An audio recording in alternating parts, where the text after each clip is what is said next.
Sobat IDX Channel, kembali lagi di Break Time ya. Kali ini dengan saya Fajar Wayong, mewakili teman-teman tim Digital IDX Channel dan juga tim redaksi IDX Channel. Nah, sebelumnya semoga semua tetap pada sehat gitu ya, tetap semangat, dan di jam break atau di jam istirahat kali ini makan siang aja dulu, nggak apa-apa, sambil makan siang, sambil minum, cari cemilan gitu ya, biar santai. Mungkin yang tadi udah mulai trading ya dari awal, udah kelihatan hasilnya gitu ya seperti apa, atau mungkin lagi menimbang-nimbang mau masuk di saham apa atau di sektor apa, nggak apa-apa sambil ditonton juga break time kita, sambil mungkin monitor lainnya ngeliatin ya laju saham portofolionya ataupun pasar seperti apa di hari ini. Nah, ini komen-komennya kayak sudah mulai banyak nih ya, beberapa tuh sudah mulai join. Halo, terima kasih sudah join. Boleh diinfo juga teman-temannya untuk bisa gabung ke break time kita kali ini.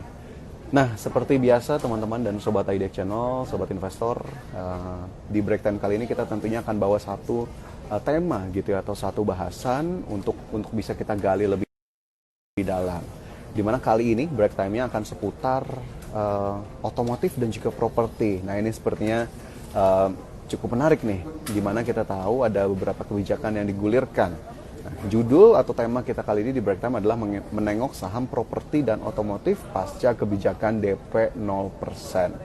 Nah, ini teman-teman pastinya udah cukup banyak ya mengikuti informasi ini, kebijakan DP 0%, kemudian juga diskon pajak atau PPNBM yang digulirkan oleh pemerintah. Ini sebenarnya dua hal yang menarik sekali digulirkan oleh dua otoritas dari yang satu dari Kementerian Keuangan, kemudian terkait DP itu dari Bank Indonesia. Gimana sih sebetulnya kebijakan ini di lapangan? Apakah kemudian direspon cukup baik juga? Dan apakah kemudian saham-sahamnya juga ikut mendapatkan sentimen yang positif begitu ya dari kebijakan ini, terutama di dua sektor tadi, otomotif dan juga properti. Nah, tapi tentunya kita nggak akan sendirian dong ya hari ini. Nggak saya aja untuk bisa mengajak teman-teman berdiskusi soal ini. Kita ada narasumber tentunya di hari ini. Sebentar lagi tentunya akan kita diskusi mulai dengan Mbak Rizka Friani, pengamat pasar modal. Nah, kita sambil coba dulu. Saya sambil baca-baca komennya juga nih teman-teman. Ada siapa tuh? Bang Mini lepas suspend di Matrix 21. Prayudarian, yo booster properti nih. Oke, apakah udah punya saham-saham di sektor properti? Kita coba lihat. Nanti juga mungkin saya tanyakan juga saham per sahamnya, ada rekomendasinya seperti apa nih dari pengamat pasar modal Mbak Rizka. Kemudian dari Willy Krishna, ICBP gimana nasibnya? Aduh, emotnya sedih. Oke, kita lihat ICBP ya nanti. Tapi sepertinya hari ini kita nggak akan ngomongin itu juga. Tapi mudah-mudahan masih sesuai dengan toleransi risikonya teman-teman. Kemudian ada lagi Bang Jago, prediksinya gimana? Arto ya, Bang Jago ya, yang Bank Digital. Kemudian ada lagi Ayu Swin, komoditas gimana nih Bang? Komoditas. Oke, ini sepertinya udah gabung. Halo Mbak Rizka. Halo. Selamat siang Mbak Rizka. Ya, suara saya terdengar jelas? Iya, jelas Mas. Jelas ya Mbak Rizka. Oke, makasih banyak Mbak Rizka udah gabung nih. Ini saya juga sambil menyapa teman-teman IDX Channel, sobat investor, yang kali ini komennya udah rame nih Mbak, meskipun memang belum spesifik nih ke soal tema kita, tapi tadi udah ada beberapa sih yang ngomongin soal sektor-sektor itu. Mbak Rizka udah ready? Ya. Udah ready ya? Tadi by the way, saya sudah kasih prolog Mbak Rizka ke teman-teman investor. Ada dua kebijakan terbaru yang digulirkan oleh otoritas. Yang pertama Bank Indonesia ya, untuk merelaksasi loan to value sampai 100% ya untuk properti dan juga otomotif. Ini dari 1 Maret sampai 31 Desember. Kemudian yang kedua adalah diskon pajak ya, PPNBM untuk otomotif dan juga properti nih dengan beberapa kategori. Mungkin juga sambil saya informasikan juga nih teman-teman. Untuk properti ada diskon pajak PPN rumah sampai dengan 5 miliar rupiah, dua kategori. Yang pertama diskonnya 100%, ini maksimal 2 miliar rupiah harganya. Kemudian diskon 50%, 2 sampai 5 miliar rupiah.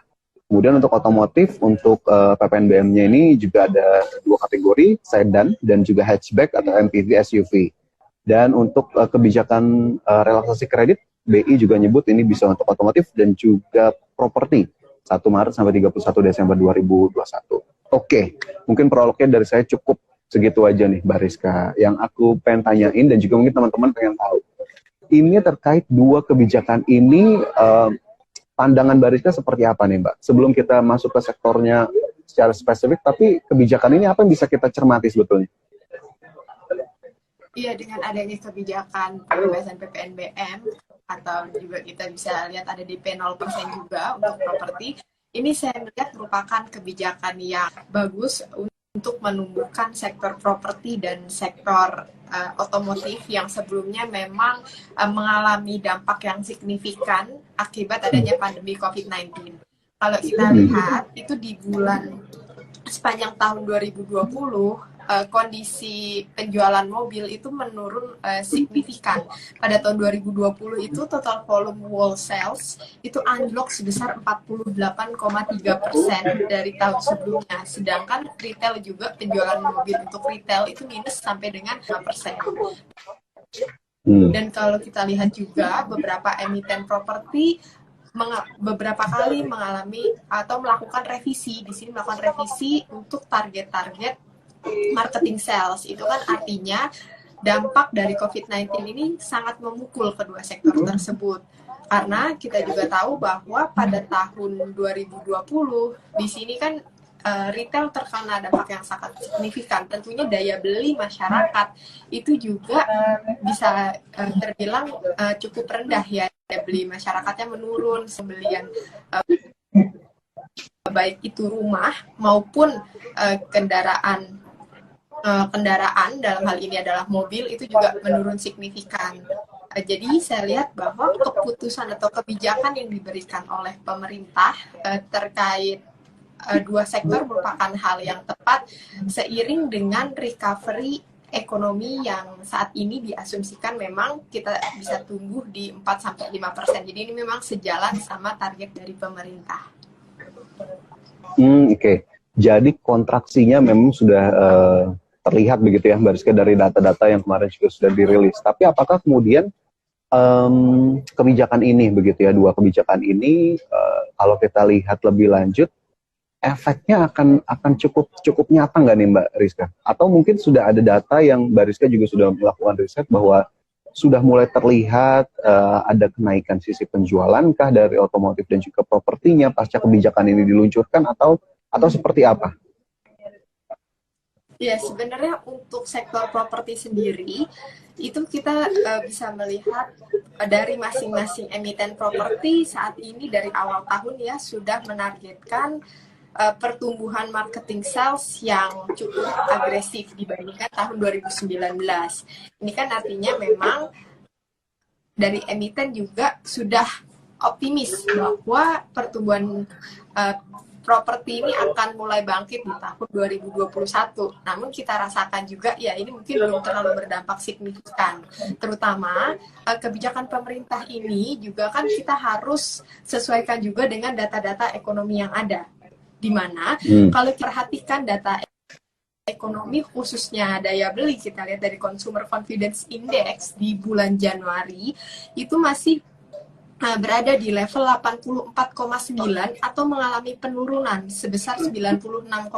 Jadi sebenarnya kita juga tidak bisa menjadi patokan ini terlalu agresif atau terlalu optimis. Mungkin sekarang kita lebih moderat untuk melihat perkembangannya sampai dengan batas waktu yang memang ditentukan pemerintah, di mana untuk properti sendiri itu batas waktunya sampai dengan 31 Agustus dan untuk otomotif itu sampai dengan 31 Desember. Selain Consumer Confidence Index, kita juga bisa memperhatikan data retail sales. Retail sales di tahun 2020 itu ada di 4,8 atau sebelumnya juga mengalami penurunan minus 1,2. Tapi memang dari retail salesnya sudah mulai mengalami perbaikan.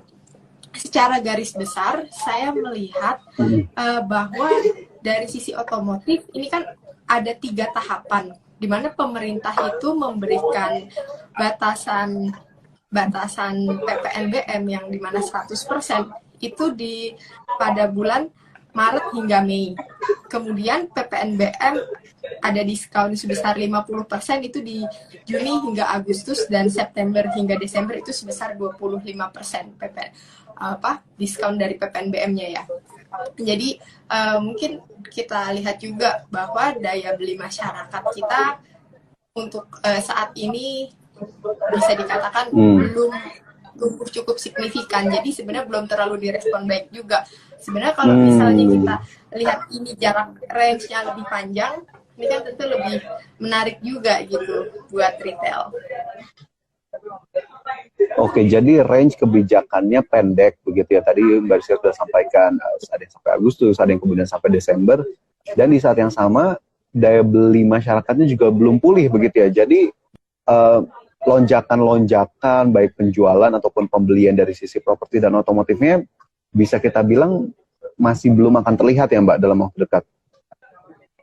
Iya, dalam waktu dekat ini belum terlalu terlihat signifikan, walaupun memang sudah ada mulai pemulihan karena di awal Januari kita lihat juga dari sisi perekonomian sudah mulai membaik. Kita lihat dari sisi tersebut. Kemudian dari untuk sektor properti sendiri ini kan merupakan ada batasan juga, di mana yang berlaku untuk PPNBM-nya itu adalah rumah yang sudah diserah terimakan, baik itu rumah maupun apartemen yang sudah diserah terimakan. Kita juga bisa melihat bahwa ini kan kebijakan baru efektif di bulan Maret. Nah, untuk pembangunan rumah aja kita membutuhkan waktu kurang lebihnya 6 bulan.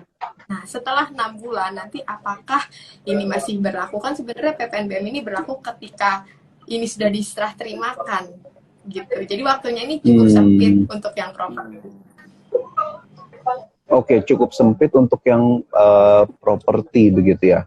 Dan tadi otomatis juga sudah sempat disinggung begitu ya oleh Mbak Rizka gitu. Nah, kemudian dari kebijakan ini dengan jangka waktu yang terbatas, dalam waktu dekat juga akhirnya kan kejar-kejaran ya, belum bisa terlihat juga data penjualannya atau lonjakan permintaannya. Tapi kebijakan ini sendiri Mbak Rizka, kalau kita tarik ke sisi pasar modal, nah ini apa yang kemudian akhirnya, apakah kemudian ada sisi menarik juga kalau kita lihat dari kacamata pasar modal? Iya, kalau dari kacamata pasar modal ini tentunya sangat menarik ya untuk saham-saham properti. Kita lihat bagaimana pekan lalu, khususnya tuh di hari Senin, semua saham di sektor properti, khususnya developer, itu mengalami kenaikan yang signifikan. Namun pada hari kedua sampai dengan di akhir pekan ini kan mengalami koreksi. Jadi sebenarnya di sini terlihat bahwa ini direspon positif oleh pelaku pasar. Kemudian juga kita lihat hari ini mayoritas saham-saham di sektor properti juga mengalami penguatan. Jadi koreksi yang terjadi pada pekan lalu setelah di hari Senin kan ini sempat melemah ya.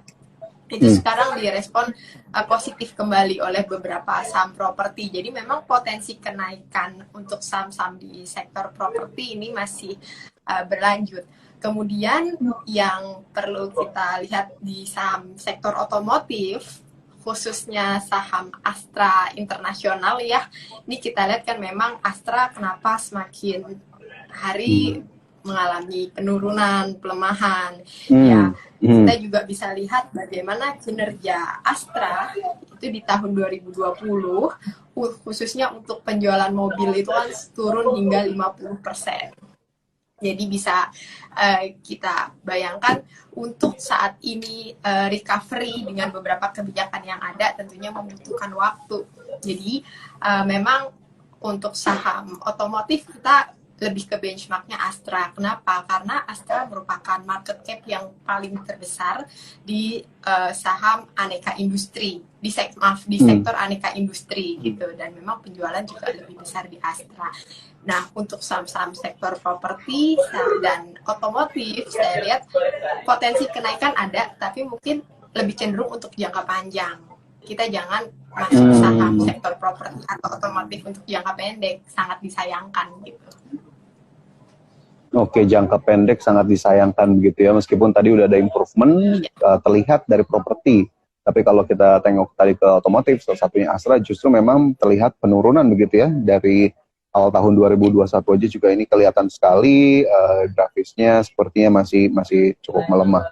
Nah, kemudian dari sektor-sektor itu begitu, Mbak Rizka, apakah kemudian akhirnya investor nih teman-teman dari IDX Channel juga mulai bisa melihat dua sektor ini nggak Mbak untuk kemudian bisa dilakukan penambahan portofolio atau kemudian masuk ke target-target yang bisa diburu atau gimana Mbak? Ya, tentu memang saat ini merupakan saat yang menarik untuk kita masuk pada saham di sektor otomotif dan di sektor properti khususnya ya.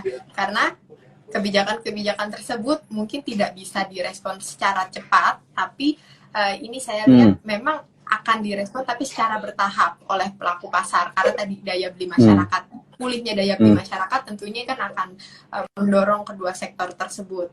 Jadi untuk saham-saham seperti Astra Internasional itu di sektor subsektor otomotif dan kemudian juga kita lihat saham-saham di sektor properti, kita lihat ada beberapa big caps yang memang cukup menarik, ya itu bisa kita koleksi saat ini. Ketika mereka turun, kita bisa averaging down dan kita juga ini lakukan investasi untuk jangka panjang. Jangka panjang dalam hal ini adalah kalau properti kita bisa lihat mungkin nanti 2 tahun atau 3 tahun kemudian. Jangan kita properti 1 tahun, jangan maksud saya kira-kira di 3 bulan udah kita jual gitu, jangan, tapi lebih ke jangka panjang. Okay. Oke, jadi memang tadi lagi-lagi time frame-nya seperti yang cukup penting begitu ya untuk bisa diperhatikan. Mungkin sangat pendek juga sepertinya belum bisa kalau tadi dilihat dari pernyataan Bariska. Oke, anyway kayaknya aku juga mau tanya soal lebih detail lagi ya Mbak, soal saham-saham. Kita tadi udah sempat ulas-ulas tuh, singgung tuh ada Astra, ada saham-saham properti. Tapi mungkin teman-teman di sini soalnya udah banyak yang nanya juga nih Bariska, saham per sahamnya. Nah ini aku mau tanya dari properti dulu deh. Astranya nanti aku simpen dulu. Properti sendiri kalau setelah kebijakan ini ataupun mungkin sebelum kebijakan ini, ada nggak sih yang memang akhirnya jadi semakin menarik? Oke, say kita sebut ada beberapa saham properti ya, ada Sumarekon, ada Ciputra, ada BSDE, ada Alam Sutra. Nah dari kita ambil sampel 4 saham ini sendiri, ada nggak yang akhirnya juga menarik setelah kebijakan ini terutama? Ya, setelah kebijakan ini keluar, tentu ini sangat menarik sekali untuk untuk sektor properti yang melakukan pembangunan di bidang perumahan maupun apartemen. Apalagi kalau yang di perumahan ini kan jatuhnya juga lebih cepat pembangunannya dibandingkan dengan apartemen ya. Karena tadi ini kebijakan batasannya ada pada saat serah terima baru itu berlaku. Jadi saya lihat bahwa sektor saham-saham yang lebih diuntungkan adalah yang banyak di landed house gitu. Ketika dia merang. Iya. Kalau di landed house ya, berarti ya, silakan Mas. Kalau apartemennya udah selesai juga itu menarik sih. Kalau apartemennya sudah selesai. Oke, jadi kalau kita spesifik ke landed house begitu, sahamnya apa aja? Tapi kayaknya tadi Mbak Rizka masih mau lanjutin. Silakan Mbak, sorry aku potong terus. Ya nggak apa-apa, nih dilanjutkan tadi juga sama pertanyaan Mas Fajar, ini sejalan ya.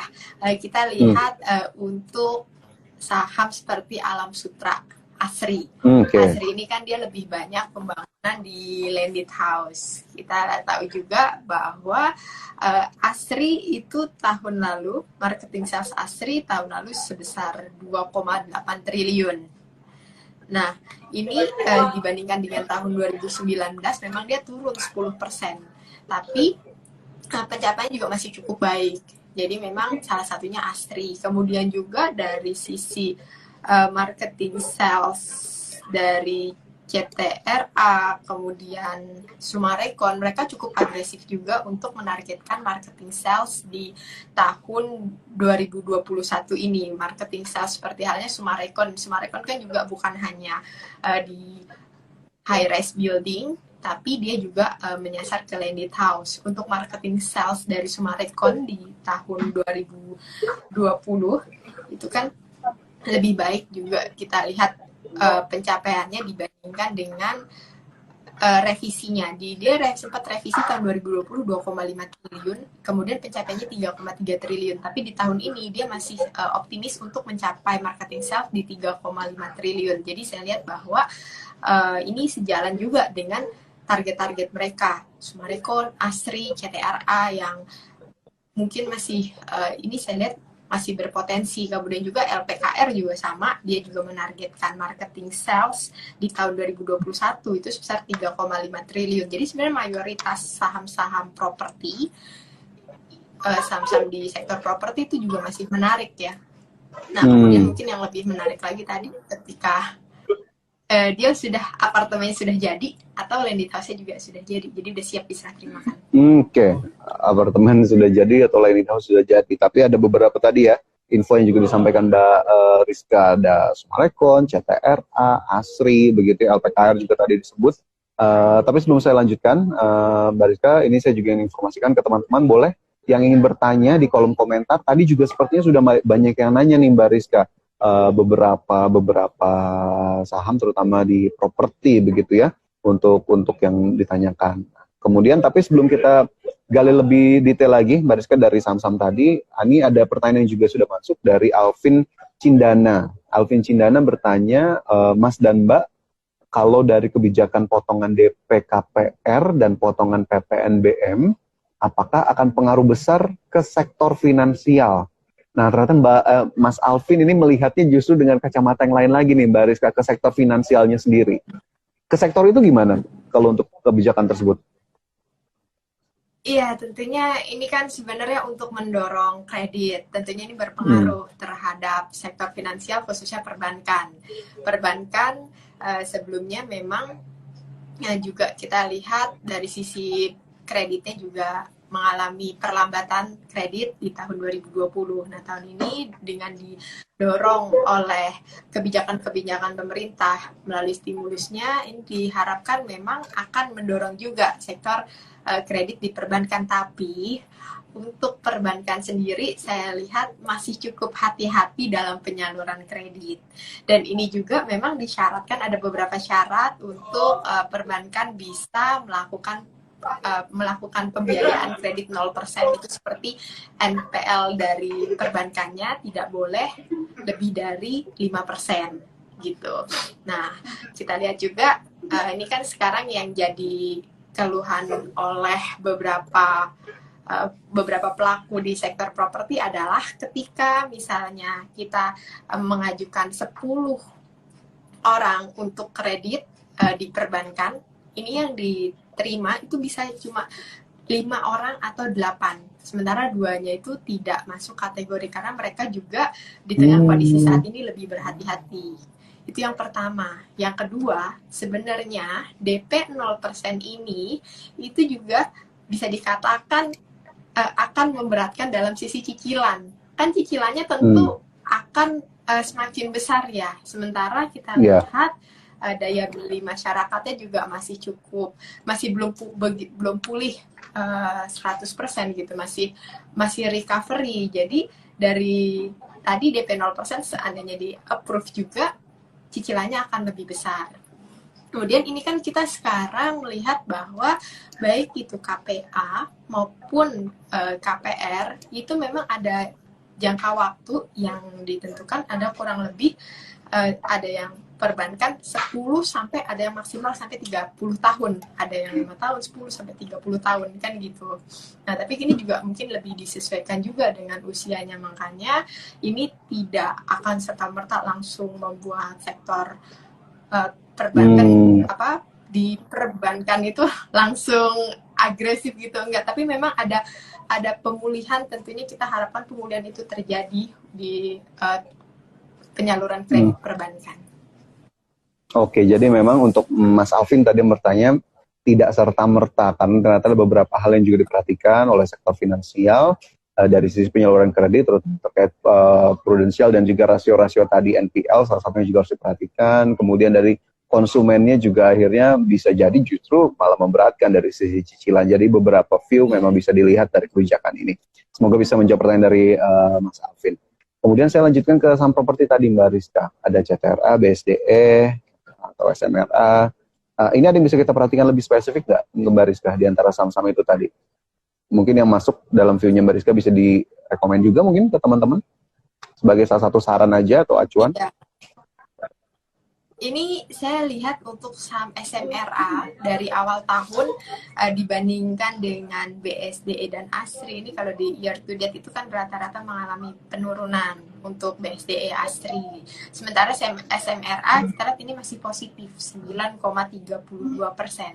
Jadi saya lihat di sini untuk Sumarekon itu juga masih menarik untuk kita lakukan akumulasi beli untuk saham SMRA.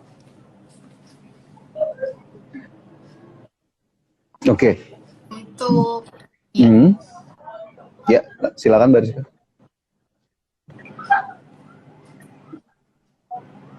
Ya, untuk hari ini juga memang saham SMRA naik sebesar 1,15%.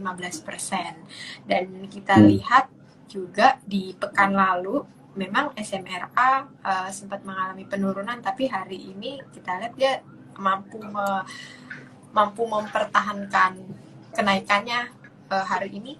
Tadi opening di 870, tadi sempat menyentuh di level 900. Nah, kita bisa beli SMRA itu di kisaran 870 sampai 880 juga masih bisa. Oke, masih bisa dilakukan pembelian ya di kisaran level tersebut untuk SMRA karena sepertinya masih cukup terlihat. Oke, itu bisa jadi satu tambahan informasi nih buat teman-teman. Sementara dari SMRA ke saham lain yang juga prospektif ada nggak Mbak? Mungkin satu lagi atau dua lagi dari propertinya? Iya, untuk dari properti kita bisa memperhatikan saham CTRA. CTRA kita juga bisa untuk lakukan akumulasi beli. Untuk CTRA sendiri ini mungkin nanti ini jadi rekomendasi kedua ya setelah Sumarekon. Jadi yang pertama adalah SMRA, yang kedua CTRA. Untuk CTRA saat ini dibeli juga masih oke untuk kita koleksi untuk jangka panjang. Untuk hari ini hari ini di konsolidasi pertama kan 1140 ya. Iya, 1140. Iya, kita nanti bisa beli di kisar. Sebenarnya masih bisa sih beli di 1140 atau mau tunggu di 1135 juga nggak apa-apa. Oke, jadi memang belum terlalu jauh ya dari level-level saat ini ternyata untuk CTRA yang hari ini di closing sesi pertama, teman-teman jika ada datanya bisa teman-teman lihat ini ditutup di 1140. Jadi sepertinya mungkin dua saham properti tadi bisa mewakili dari sektor tersebut ya. Dan ini sepertinya juga Mbak Rizka bisa menjawab pertanyaan dari Mbak Lilis Agustin. Selamat siang Mbak Lilis. Kalau beli saham properti sekarang ini oke nggak? Oke aja, tapi memang tadi ada spesifik yang perlu diperhatikan ya. Tadi salah duanya mungkin ada SMRA dan juga CTRA yang tadi sudah disinggung sama Mbak Rizka. Nanti kalau ada pertanyaan lainnya juga boleh kalau teman-teman saham properti, tapi saya ingin bergeser dulu nih ke saham otomotif yang tadi juga sudah disinggung, ada Astra Internasional. Mbak Rizka, untuk Astra gimana nih? Tadi sempat dikasih sedikit teaser bahwa penurunannya kayaknya masih berlanjut. Tapi Astra masih oke nggak ya untuk jadi salah satu pilihan teman-teman IDEX Channel? Iya, saya melihat kalau saham gini malah saya paling suka untuk koleksi saham-saham seperti Astra. Karena kita tahu sebenarnya dalam kondisi normal, ini kan nanti semua akan berjalan seperti biasa ya, dari sisi penjualan tentunya akan kembali pulih. Kemarin kita lihat ya wajar lah kalau seandainya Astra secara year to date-nya mengalami penurunan 8,3%, kemudian dalam 1 tahun 13,67%, ini merupakan penurunan yang wajar juga saya lihat. Jadi untuk masuk kepada saham Astra nggak perlu takut kalau seandainya sahamnya turun lagi, ya kita averaging down aja, karena namanya untuk investasi, apalagi kita tahu juga fundamental perusahaannya ini bagus, cuma wajar karena kondisi pandemi. Ini kan kita lihat aja, kita kalau beli saham yang seperti ini tunggu di atas, saya rasa itu malah sayang banget. Ini timing yang tepat untuk membeli saham seperti Astra saat ini. Oke, saat yang tepat untuk membeli saham Astra. tetap dilihat juga begitu ya bagaimana kemudian nanti pergerakannya. Tapi Mbak Rizka ternyata masih bilang cukup oke nih untuk Astra. Nah, teman-teman boleh juga dicatat. Nah, tapi dari sektor otomotif juga ada juga yang memang nyambung ke finance-nya nih, Mbak. Ini aku sambung juga nih dari pertanyaan ada teman-teman nanya soal Indomobil nih, Mbak Rizka, IMJS, kemudian ada iya. IMAS. Nah, Indomobil ini sendiri kalau kita lihat, kalau kita compare sama ASII, masih lebih oke ASII kah, atau IMJS juga bisa jadi salah satu pilihan nih? Ada IMJS, ada IMAS ya, ini kalau aku nggak salah IMJS. ya. Iya. Iya. Nah, kalau kita compare, Meskipun mungkin IMJS lebih ke finance-nya yang ya.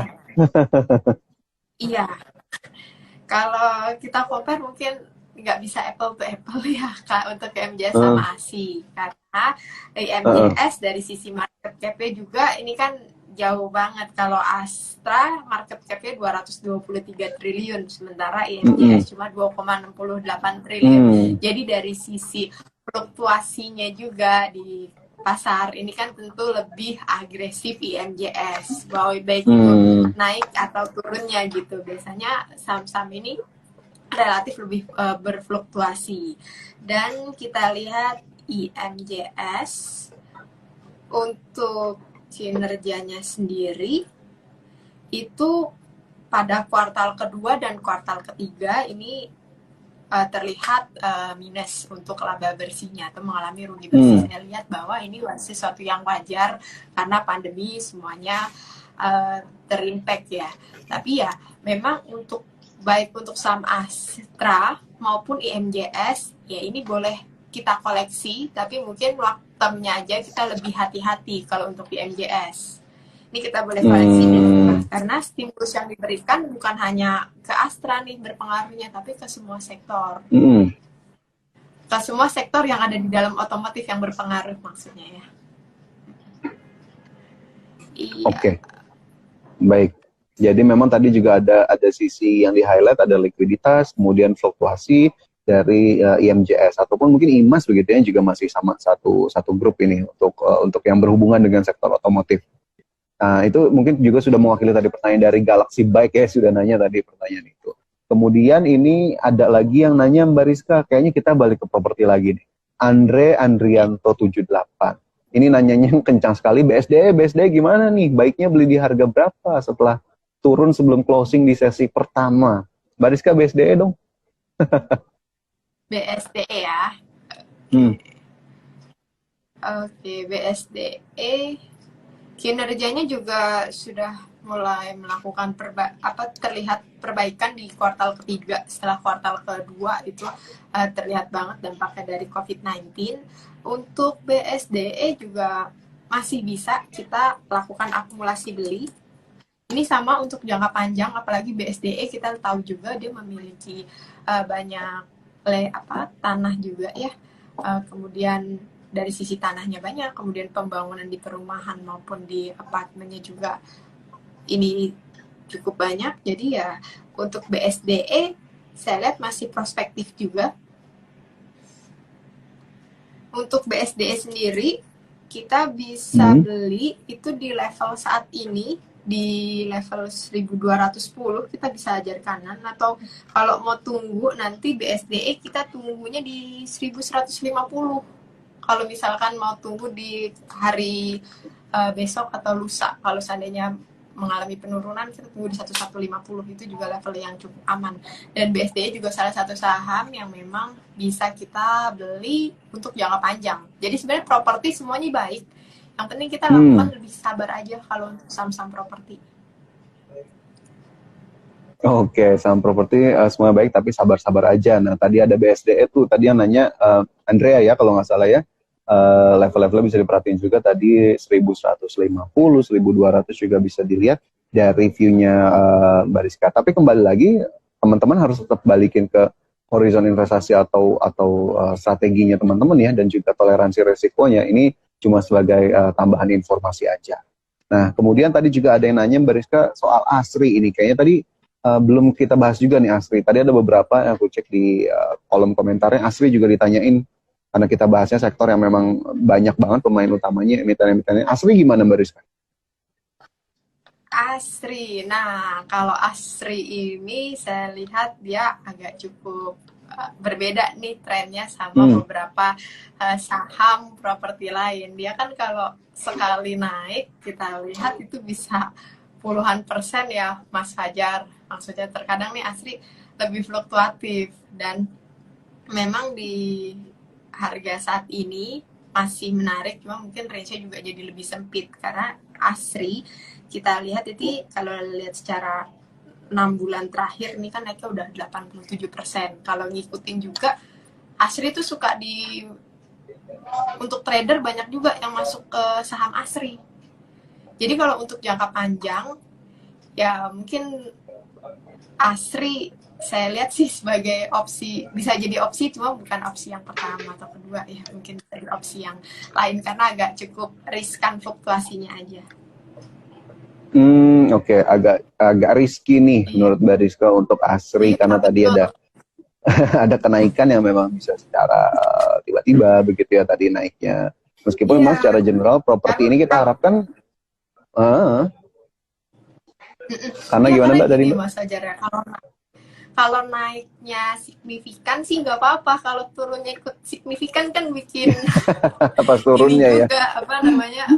Iya, was-was kita. Jadi kita mendingan kalau sebagai investor yang pengen saham-saham yang tenang aja gitu. Oke, saham-saham yang tenang, yang akhirnya nggak bikin panik gitu ya. Tiba-tiba panik, Iya, tiba-tiba happy gitu. Dua-duanya juga mesti diperhatikan ya. Oke, Mbak Rizka, ini ada yang nanya lagi nih, tapi kayaknya bukan ke sektor tadi. Kalau kalau sorry dari A_MNDSR, kalau untuk investasi jangka panjang direkomendasikan di sektor properti dan otomotif. Lalu untuk jangka pendeknya sektor apa ya yang direkomendasikan? Nah, ini gimana Mbak Rizka jawabnya? iya. Kalau kita berbicara jangka panjang, memang yang menarik kita adalah otomotif, properti, perbankan. Itu untuk jangka Hmm. panjang. Nah, kalau untuk jangka pendek, ya kita bisa lihat bagaimana saham-saham teman-teman semua di sini yang banyak pegang Antam, pasti banyak ya. Hmm. Karena kita lihat di sini Iya. kan dari nilai value transaksinya juga paling tinggi biasanya secara harian. Nah, yaitu bisa terlihat bagaimana sektor-sektor yang kita koleksi secara jangka pendek biasanya sektor pertambangan, kemudian sektor perkebunan. Itu mereka memiliki siklus kapan harga batu Hmm. bara itu naik, kapan harga batu bara mengalami penurunan, harga minyak naik, harga minyak turun, kemudian juga harga CPO, itu kan semua memiliki tren masing-masing. Kita berbicara mengenai tren batu bara, kita lihat ini lagi musim apa, musim dingin kah, atau musim panas. Ketika musim dingin, permintaan akan batu bara itu semakin tinggi. Jadi biasanya saham-saham yang ada di sektor subsektor batu bara ini jadi incaran buat para investor atau para trader. Kita lihat di akhir Hmm. tahun kemarin khususnya di kuartal 4 kita lihat bagaimana harga saham-saham di sektor pertambangan naiknya signifikan ya. Nah, kemudian juga di bulan Januari kita lihat naiknya juga masih cukup signifikan. Tapi untuk sekarang ini sudah mulai berubah trennya. Itu salah satu contoh saham berdasarkan siklusnya gitu. Jadi Oke. lebih ke jangka Cyclical pendek. ya berarti ya. Iya, Oke, salah satunya tadi di sektor mining atau pertambangan. Meskipun memang satu poin yang nggak bisa dilupakan juga, kalau merhatiin sektor ini jangan lupa harga komoditasnya juga tetap dipantau ya Mbak Rizka ya. betul. Karena yang jadi acuan merupakan harga komoditasnya. Saham tersebut Hmm. kalau naik tapi harga komoditasnya malah turun, ini something wrong. Bisa jadi ya kenaikan tidak sesuai dengan benchmarknya, ini merupakan kenaikan yang tidak wajar. Kenaikan yang tidak wajar, ya kita mesti siap-siap mental untuk penurunan juga nanti yang signifikan nantinya. Karena ini common banget sih di saham yang seperti itu, naik turun cepat gitu. Ya itu. Jadi semoga bisa menjawab tuh tadi dari pertanyaan jangka pendek apa sih sektor yang bisa direkomendasi, mungkin itu bisa jadi salah satu acuan. Anyway, Mbak Rizka, aku mau kembali ke tema lagi. Ini kayaknya kita sebentar lagi juga waktu kita makin terbatas ya, Mbak. apa akhirnya mungkin bisa di remind lagi, di restate lagi untuk teman-teman atau sobat investor IDX Channel terkait dengan kebijakan PPNBM dan juga DP 0% untuk saham di properti dan otomotif, biar teman-teman juga bisa lebih yakin Mbak melihat sektor ini atau saham-saham tadi. Iya, kita mulai dulu dari properti. Ini kan merupakan kebijakan yang baik dengan adanya stimulus pemerintah, khususnya pemberian insentif pembebasan pajak untuk rumah dengan harga jual. Ini pembebasan pajak paling tinggi kan 2 miliar. Setelah 2 sampai 5 miliar, ini kan potongannya menjadi 50% untuk PPN-nya. Kemudian yang kedua, ini juga baik untuk sektor properti dari sisi pemangkasan tarif PPh final atas sewa tanah dan bangunan yang saat ini tarifnya sebesar 10% dari pengalihan hak atas tanah dan bangunan.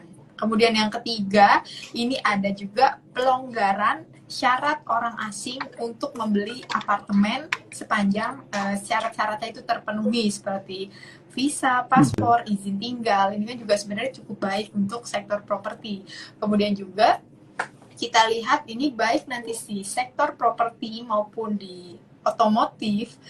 Ini kita mesti perhatikan di daya beli masyarakat. Pemerintah dengan program PEN ini kan juga sekarang sedang melakukan beberapa hal atau dari stimulus untuk terus menumbuhkan daya beli masyarakat.